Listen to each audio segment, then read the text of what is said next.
Todos creemos saber a qué huele el miedo en una guerra. A pólvora, a humo, a sudor frío. Pero nos equivocamos.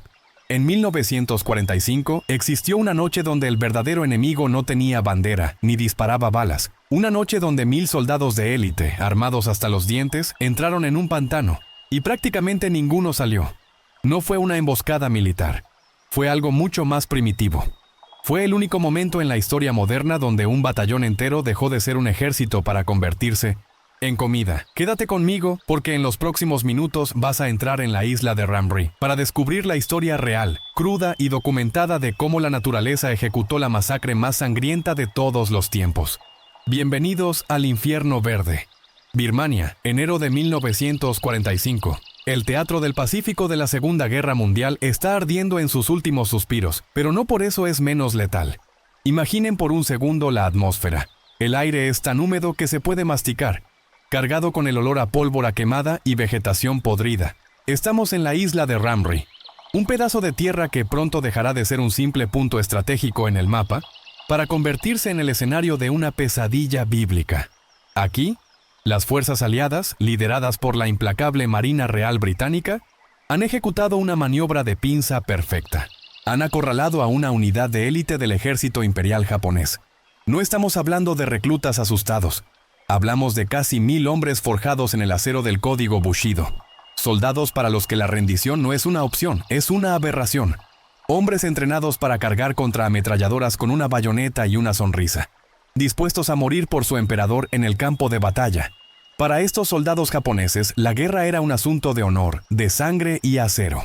Esperaban una muerte gloriosa, enfrentando al enemigo cara a cara, cayendo bajo el fuego de artillería o en combate cuerpo a cuerpo. Pero, amigos, la ley de la selva no entiende de códigos de honor, ni de banderas, ni de emperadores. Lo que estos 1000 hombres no sabían mientras miraban nerviosamente hacia la costa bloqueada por los británicos es que el verdadero enemigo no tenía rifles, ni barcos, ni hablaba inglés. El destino, con su ironía macabra, les había preparado una salida del mundo de los vivos mucho más oscura, lenta y, sobre todo, deshonrosa. La trampa estaba puesta. Los británicos cerraban el cerco por el mar, empujando a los japoneses hacia el interior. Y justo ahí, a sus espaldas, se extendía una oscuridad inexplorada. No era tierra firme, ni era mar abierto. Era el dominio de una fuerza antigua. Un infierno verde que estaba a punto de cobrar el peaje más alto de la historia militar en un conflicto entre el hombre y la bestia, mientras el sol comenzaba a bajar sobre el horizonte birmano, tiñendo el cielo de un rojo sangre, casi como un presagio de lo que vendría. Los comandantes japoneses tuvieron que tomar una decisión. Una decisión que, a la postre, sellaría su destino de una forma que ni el escritor de terror más retorcido podría haber imaginado. La orden de rendición resonaba desde los megáfonos de los barcos británicos, flotando sobre el agua como un canto de sirena venenoso. Pero del otro lado, en la orilla, el silencio era la única respuesta. Para el comandante japonés y sus 1000 hombres, levantar una bandera blanca era un concepto alienígena, una mancha imborrable en el alma que ni 100 vidas podrían limpiar. Estaban acorralados, con la espalda contra la pared y el mar bloqueado por destructores enemigos. Solo quedaba una salida, una vía de escape que parecía imposible, pero que ofrecía la única oportunidad de reagruparse con el batallón principal al otro lado de la isla, los manglares. Tuvieron que elegir entre la deshonra segura o una apuesta mortal contra la geografía, y eligieron el infierno verde. El plan parecía simple sobre el papel: cruzar 16 kilómetros de pantano. 16 kilómetros. En una carretera pavimentada, eso es una marcha de unas pocas horas. Pero en un manglar virgen, amigos, la distancia se mide en sufrimiento, no en metros. Imaginen la escena. 1000 hombres cargando rifles, municiones y el peso del agotamiento comienzan a descender de tierra firme hacia el lodo. Al principio, el agua les llegaba a los tobillos, luego a las rodillas, y muy pronto se encontraron con el agua fétida y espesa llegándoles hasta la cintura. No era agua limpia, era un caldo oscuro. Una mezcla de raíces retorcidas que parecían dedos de brujas intentando tropezarlos a cada paso, y un barro denso que actuaba como arenas movedizas, succionando las botas con cada movimiento. Shlop, shlop, shlop. Ese era el sonido de 1000 hombres luchando por avanzar apenas unos metros por minuto. Pero aquí es donde la historia da un giro macabro, un error de cálculo que estremece a cualquier estratega moderno. Los japoneses conocían la guerra de guerrillas, conocían la selva, sí, pero subestimaron la biología del lugar. Al entrar en esa zona de marea, cometieron un error táctico monumental. Sin saberlo, no estaban entrando en una simple ruta de escape. Estaban invadiendo, a sangre fría y sin invitación, el santuario ecológico más peligroso de la Tierra. Ese tramo específico de manglar en la isla de Rhamri albergaba, según los registros de la época, la mayor concentración de Crocodylus porosus, el cocodrilo de agua salada, de todo el mundo. No hablamos de animales que huyen ante la presencia humana. Hablamos de dinosaurios vivientes que habían dominado ese ecosistema durante millones de años sin ser molestados. Al meterse en el agua, esos 1000 soldados no estaban cruzando un territorio, se estaban convirtiendo literalmente en carnaza. Se estaban sirviendo a sí mismos en bandeja de plata para una fuerza que no entendía de tratados de paz. Mientras avanzaban penosamente, maldiciendo el lodo y a los británicos, ignoraban que cada chapoteo, cada onda que enviaban a través del agua estancada, era una campana de cena resonando bajo la superficie. Estaban tocando a la puerta del diablo, y el diablo estaba a punto de abrir. Mientras los soldados se adentraban en la espesura, el día en Rhamri se convirtió en un castigo físico insoportable. Si pensaban que el combate armado era duro, el manglar les tenía reservada una bienvenida brutal. Imaginen el calor, 35, quizás 40 grados a la sombra, con una humedad del 100% que te pega la ropa a la piel como una segunda capa de sudor hirviendo. Pero el calor era el menor de sus problemas. El aire estaba saturado de nubes negras de mosquitos transmisores de malaria. Nubes tan densas que, según los relatos, había que cubrirse la boca para no tragarlos al respirar. Arañas enormes y escorpiones venenosos caían de las ramas bajas de los mangles, buscando refugio en los uniformes empapados de los soldados. El lodo, esa masa viscosa y traicionera, no solo atrapaba sus piernas, era un caldo de cultivo de bacterias. Cualquier corte, cualquier rasguño, se infectaba en cuestión de horas. Y recuerden esto. Estos hombres venían de una batalla. Muchos ya estaban heridos. Aquí es donde la biología juega su carta más cruel. La sangre. Vendajes improvisados empapados en sangre. Heridas abiertas supurando. Ese olor metálico y dulce comenzó a gotear, gota a gota, en el agua salobre. En un ecosistema normal, eso atraería a peces pequeños o insectos, pero en los dominios del Crocodylus porosus, la sangre en el agua es como tocar una campana de alarma. Es una señal química que viaja kilómetros. Durante las horas de luz, el pantano parecía engañosamente tranquilo. Pero si prestabas atención, si mirabas más allá del dolor y el cansancio, podías notar que algo no cuadraba. El agua alrededor de la columna de soldados comenzó a comportarse de forma extraña. No eran corrientes naturales, eran desplazamientos sutiles, patrones de ondas que iban en contra del viento. De vez en cuando, un tronco flotante parecía hundirse sin hacer ruido, y luego reaparecer 20 metros más adelante, más cerca de la formación. Eran ellos, los observadores silencios. El cocodrilo de agua salada es un maestro de la paciencia. Con tamaños que pueden superar los 6 metros y un diseño evolutivo perfecto, pueden permanecer sumergidos, reduciendo su ritmo cardíaco, esperando el momento exacto. Algunos soldados juraron ver pares de ojos, fríos y amarillos, asomando apenas sobre la superficie del agua turbia, como periscopios orgánicos analizando a la presa. Ojos que parpadeaban una vez y desaparecían sin dejar ni una burbuja. Estaban calculando. Estaban midiendo el tamaño del banquete. No atacaron de inmediato porque estos reptiles son oportunistas e inteligentes. Esperaban una ventaja táctica, y esa ventaja estaba a punto de llegar. El sol comenzó a ocultarse, y con él la poca seguridad que les daba la visión. El escenario estaba impregnado de olor a sangre y miedo, y la marea estaba empezando a subir, y entonces cayó la noche. Pero en Rhamri, la noche no trae descanso, trae una sentencia de muerte. Imaginen cómo desaparece el último rayo de luz entre los árboles torcidos. La oscuridad en un manglar no es como la oscuridad en una ciudad o en un campo abierto, es absoluta. Es una tinta negra que te envuelve y te deja ciego. De pronto, esos soldados, hombres entrenados para usar la vista para disparar y defenderse, quedaron inutilizados. No podían ver ni su propia mano frente a su cara. Pero lo peor no fue la oscuridad, fue el agua. Con la caída del sol llegó la marea alta. Y esto es clave, amigos. El nivel del agua comenzó a subir implacablemente. Donde antes tenían lodo a la cintura, ahora el agua negra les llegaba al pecho, rozando las barbillas de los más bajos. Perdieron su punto de apoyo. La movilidad se redujo a cero. Y mientras los humanos se volvían torpes y ciegos, el Crocodylus porosus despertaba. Esta especie es, ante todo, un depredador nocturno. Su visión en la oscuridad es excelente, pero tienen un arma aún más letal: sensores de presión. Piensen en esto: 1000 hombres chapoteando, tropezando y respirando con dificultad en el agua, 2000 piernas agitando el lodo. Para los cocodrilos eso no era ruido, era una sinfonía de vibraciones. Cada paso de un soldado enviaba ondas de choque a través del agua que los cocodrilos podían sentir a kilómetros de distancia con los receptores de sus mandíbulas. Sabían exactamente dónde estaba cada presa, qué tamaño tenía y cuán asustada estaba. Lo que sucedió a continuación desafía la lógica de un territorio normal. Por lo general, los grandes machos son solitarios y territoriales. Pero la abundancia de presas, un banquete de tal magnitud, rompió las reglas. No eran 5 ni 10 cocodrilos. Desde los canales profundos, desde las orillas lejanas, cientos de bestias comenzaron a deslizarse hacia el centro del manglar. Imaginen cientos de troncos convergiendo silenciosamente hacia el mismo punto, impulsados por colas musculosas que apenas agitaban la superficie. Se formó un anillo de escamas y dientes alrededor de los japoneses. Estaban rodeados. La trampa se había cerrado herméticamente. En esa oscuridad, los soldados japoneses no estaban solos. Estaban de pie en medio de una reunión masiva de monstruos prehistóricos que ya habían decidido el menú. El buffet estaba abierto y la espera había terminado. El silencio que reinaba en el manglar era denso, casi sólido. Imagínenlo: 1000 hombres conteniendo la respiración, escuchando el zumbido de los mosquitos y el suave lap-lap del agua contra sus uniformes. Estaban agotados, con los nervios de punta, esperando una emboscada británica. Pero el ataque no vino de los árboles ni de la costa, vino de abajo.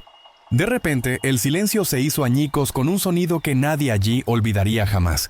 Un estallido violento de agua, como si hubieran arrojado una roca gigante justo al lado de la formación. No hubo advertencia. Un soldado que un segundo antes estaba ajustando su mochila desapareció. Simplemente fue borrado de la superficie. Lo único que quedó fue un remolino de espuma blanca que rápidamente se tornó oscura. Pasó un segundo. 2 segundos de incredulidad absoluta.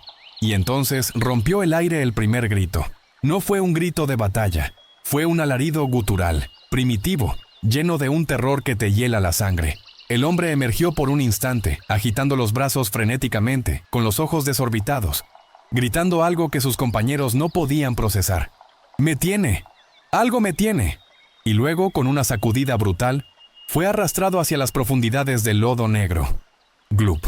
Desapareció. El pánico, amigos, es como un virus. Se contagia al instante. Antes de que los soldados pudieran siquiera levantar sus rifles, sucedió de nuevo, a 10 metros de distancia, luego a la izquierda, luego en el centro de la columna. Splash, grito, silencio, splash, grito, silencio. Imaginen la escena desde la perspectiva de un soldado en medio de ese caos. Está oscuro como boca de lobo. Estás atrapado en el lodo hasta la cintura, incapaz de correr, incapaz de moverte rápido. Oyes a tu compañero de escuadrón, con quien compartiste cigarrillos y trinchera durante meses, gritar a tu lado. Te giras para ayudarlo, pero ya no está. Solo sientes el golpe del agua agitada contra tu pecho. No sabían qué estaba pasando. ¿Eran buzos enemigos? ¿Era algún tipo de máquina submarina? La mente humana intenta racionalizar el horror, pero aquí no había lógica militar. Lo que sentían bajo el agua era la fuerza de la naturaleza en su estado más puro y violento. Mandíbulas capaces de ejercer casi 4000 libras de presión se cerraban sobre piernas y torsos, triturando fémures como si fueran ramitas secas. El primer ataque no fue un incidente aislado, fue la señal de apertura. La cena había comenzado y, uno por uno, los dominós empezaron a caer en la oscuridad.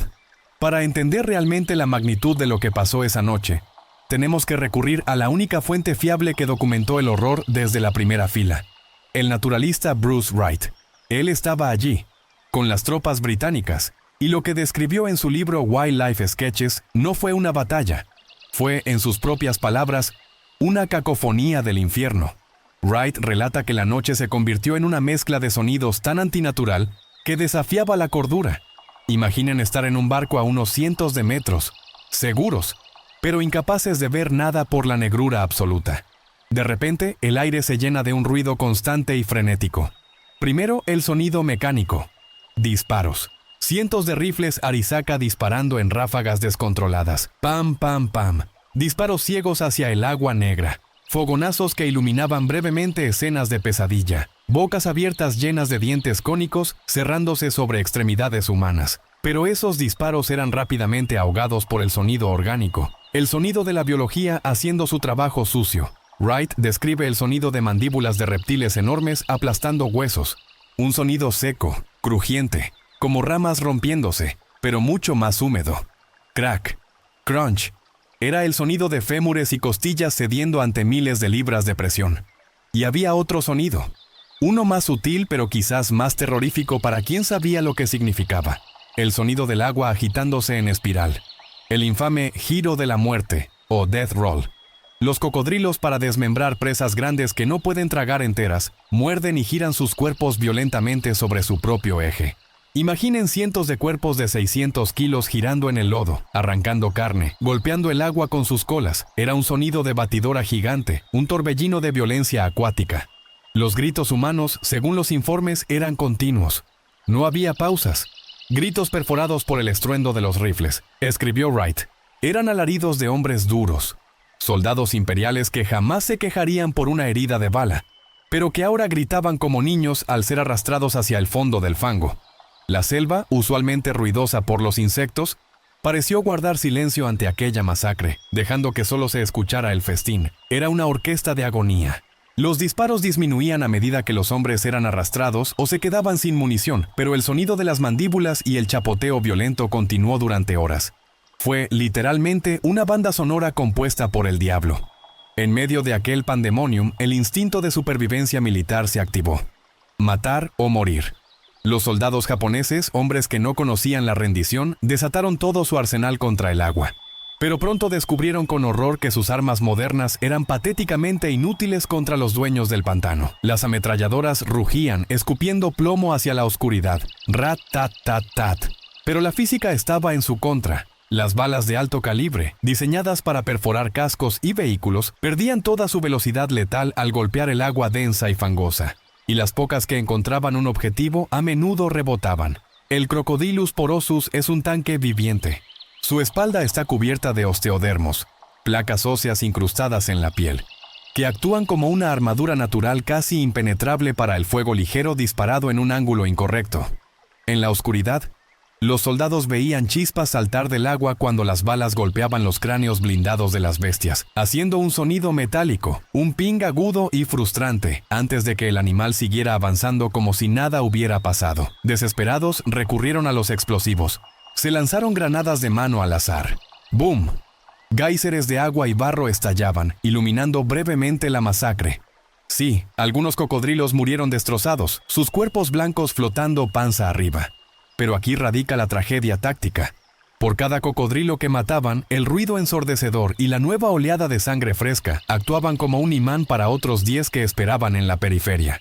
Lejos de ahuyentarlos, las explosiones les decían a los depredadores más lejanos: «Aquí está la comida». Fue un efecto llamada catastrófico. Acorralados y dándose cuenta de que el agua era territorio enemigo, muchos intentaron buscar altura. Intentaron trepar a los árboles de mangle. Pero el mangle no es un roble firme, es un laberinto de raíces zancudas, cubiertas de limo resbaladizo y algas. Imaginen a un soldado, con las manos temblorosas y cubiertas de barro, tratando de aferrarse a una rama húmeda, resbalando una y otra vez. Sus botas patinaban en la corteza mojada, y justo cuando creían haber alcanzado un punto seguro, a 1 metro sobre el agua, descubrían la última y terrible habilidad de estos monstruos. Los cocodrilos de agua salada pueden saltar. Usando sus colas musculosas como resortes, pueden propulsar casi todo su cuerpo fuera del agua en posición vertical.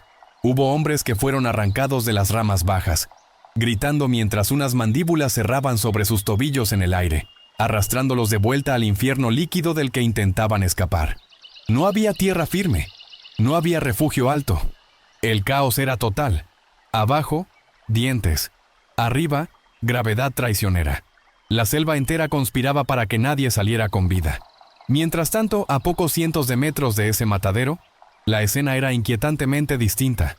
Los soldados de la Marina Real Británica y las tropas indias estaban apostados en sus lanchas de patrulla y destructores, formando un bloqueo en la desembocadura del río. Estaban allí para evitar que los japoneses escaparan, con los dedos en los gatillos, esperando que el enemigo emergiera de los árboles para entablar combate. Pero nadie salió. En su lugar, lo que llegó hasta ellos fue el sonido. El agua es un excelente conductor acústico, y la noche estaba en calma en el mar abierto. Los gritos que provenían de la oscuridad del manglar viajaban con una claridad aterradora hasta los oídos de los aliados. Los veteranos de guerra británicos, hombres endurecidos que habían visto lo peor del conflicto en Europa y el Pacífico, que habían soportado bombardeos y cargas de bayoneta, se quedaron helados. Los reportes oficiales y los diarios personales de esa noche describen una atmósfera de incomodidad visceral. No estaban escuchando una batalla militar, estaban escuchando una ejecución masiva llevada a cabo por verdugos que no usaban armas. Imaginen estar sentado en la cubierta de un barco, bajo la luz de la luna, escuchando cómo tu enemigo, esos hombres a los que has odiado y perseguido, suplican por su vida en un idioma que no entiendes, pero con un tono de pánico que es universal.